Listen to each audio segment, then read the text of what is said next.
Kwa majina naitwa Flavian Simula. Mimi ni daktari bingwa wa matatizo ya mkojo na mfumo wa uzazi kwa wanaume katika hospitali yetu ya Kanda Bugando.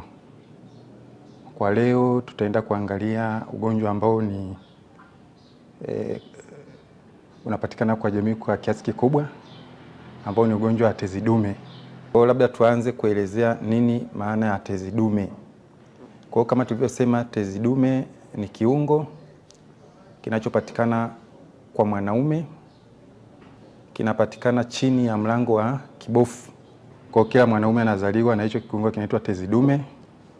Akiwa anakuwa na chenye kinakuwa kama vile viungo vingine.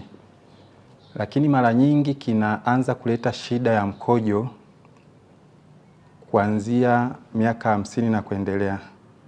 Wachache sana utakuta kabla ya miaka 50. Sasa kwa sababu tunasema kila mwanaume anacho hicho kiungo, kwa kuwa nacho sio ugonjwa. Ila kikianza kuleta shida ya mkojo au kikabadilisha tabia kwenda kwenye saratani, pale ndio tunaweza kusema kumepata ugonjwa wa tezi dume. Kwa kuna tezi dume ya kawaida na tezi dume yenye viashiria vya saratani. Kwa leo tutaangalia tezi dume ya kawaida. Kwa tutaanza na ugonjwa wa tezi dume ya kawaida, maana yake ni nini? Ambao kwa ujumla tumesema ukikua na hicho kiungo kinachoitwa tezi dume kinakuwa. Kwa kikianza kuleta shida ya mkojo, kwa pale ndio tutasema hapo umepata ugonjwa wa tezi dume. Kwa kuwa na kiungo bila dalili za mkojo, kuwa na kiungo bila kiungo kubadilisha tabia kwenda kwenye saratani, hicho ni kitu cha kawaida. Lakini kama kikibadilisha tabia, kama kikileta shida ya mkojo, pale ndio tunasema umepata tezi dume ugonjwa. Kwa hiyo kuna dalili ambazo mtu akiziona anaweza kufikiria kwamba kuna uwezekano na ugonjwa ambao unaitwa ugonjwa wa tezi dume. Kitu cha msingi kabisa cha kwanza ni umri wa mgonjwa au umri wa mtu mwenyewe. Sisi tunasema kwa kawaida mara nyingi mtu ataanza kupata ugonjwa wa tezi dume iliyovimba na kuanza kuleta shida za mkojo kuanzia miaka 50 na kuendelea. Kwa dalili zake ni zipi? Kwanza kuna dalili ambazo mtu anaweza kuwa anaona anakojoa mara kwa mara wakati wa usiku. Dalili nyingine ya tezi dume ni mkojo kutoka kabisa, ambayo hii inasababisha wagonjwa wengi wanawekewa mpira wa mkojo. Kwa hiyo unaweza kukuta mgonjwa alikuwa ameenda kulala anakojoa vizuri, lakini ghafla akiamka kwenda kukojoa usiku, mkojo unashuka kutoka, anawekewa mpira. Kwa hiyo ni mojawapo ya pia dalili ya tezi dume. Lakini pia kuna mwingine anaona akisikia kutaka kwenda kukojoa, kabla hajafika mkojo unatoka wenyewe. Lakini dalili nyingine ni kama kuna mtu akienda kukojoa anasubiri kwanza kwa muda ndio mkojo unaanza kutoka.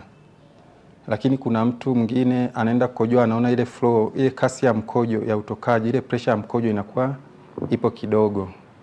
Lakini kuna mtu mwingine akikojoa anaona mkojo wake unabaki ndani ya kibofu. Kwa hizo ni baadhi ya dalili za tezi dume. Lakini kitu cha msingi, sio kila mtu mwenye hizo dalili ana tezi dume. Kwa hiyo vitu vya msingi zaidi ni kuhakikisha kwamba unaonana na daktari ili aweze kukufanya vipimo na kuthibitisha kwamba una ugonjwa unaoitwa tezi dume.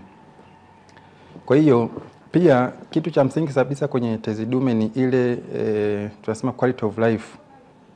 Nacho ni kitu cha msingi sana, kwamba kuna mtu mwingine anakuta anaruanisha suruali, iko ile hali yake ya maisha ya kawaida anakuwa chini.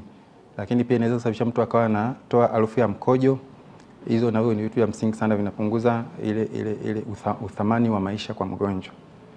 Kwa hiyo matibabu ya tezi dume yanafanyikaje? Kwa hiyo kwenye hospitali yetu ya Kanda ya Bugando kuna matibabu ya aina tofauti tofauti, kwa sababu matibabu ya tezi dume kwa ujumla hayaangalii ukubwa wa tezi dume, yanaangalia shida ya mkojo.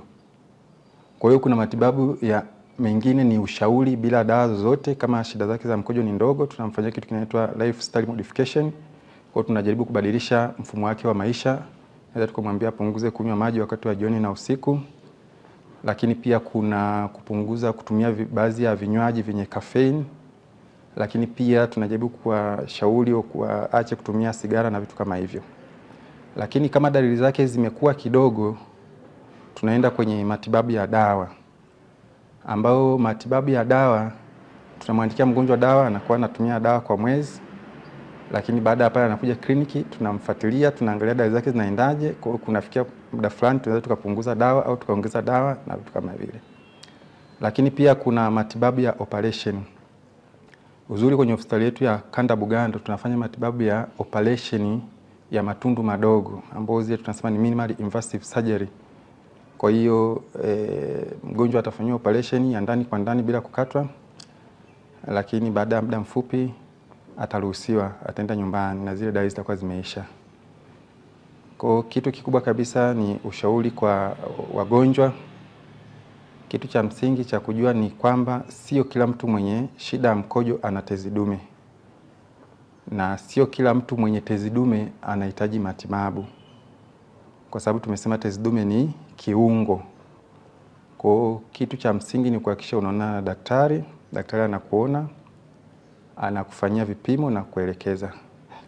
Kitu kingine cha msingi ni kwamba matibabu yote aina zote ya tezi dume yanapatikana hospitali ya Kanda Bugando, na tunafanya kliniki zetu kila siku za kazi, lakini pia tunafanyia ghorofa namba 4 kwenye kliniki ya upasuaji.